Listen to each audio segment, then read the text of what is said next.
મારો સવાલ એ છે કે વડોદરાની જે સંસ્કારી નગરી છે, સંસ્કારી લોકો છે, એમનો સંસ્કાર ક્યાં ગયો? કેમ આવી ઘટના પર એ લોકો બોલતા નથી કે કશી અવાજ નથી ઉઠાવતા? મને પણ હું પણ એ નવાઈમાં ને આશ્ચર્યમાં છું કે ચલો વડોદરા શહેરમાં તો ઠીક, પણ એ ભરૂચ જિલ્લો છે, ઝઘડિયા છે, અંકલેશ્વર છે, એ બાજુના એરિયામાં કોઈ ચહેલ પહેલ નથી. કોઈ ઘટના થઈ છે તો કોઈને કોઈ શું થયું છે કોઈને ખબર જ નથી.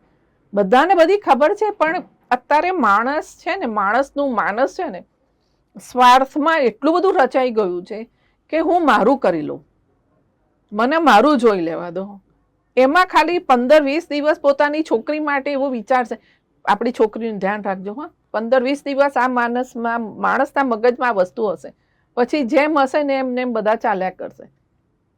પણ એક અંદરથી આજના માણસના દિલમાં કોઈના માટે લાગણી, કોઈના માટે માન, કોઈના માટે સન્માન, એ તો શૂન્ય જ થઈ ગયું છે. ખાલી સર્વસ્વ રહ્યું છે એ પૈસો રહ્યો છે. પૈસામાં બધા સંસ્કાર ને બધું જતું રહ્યું.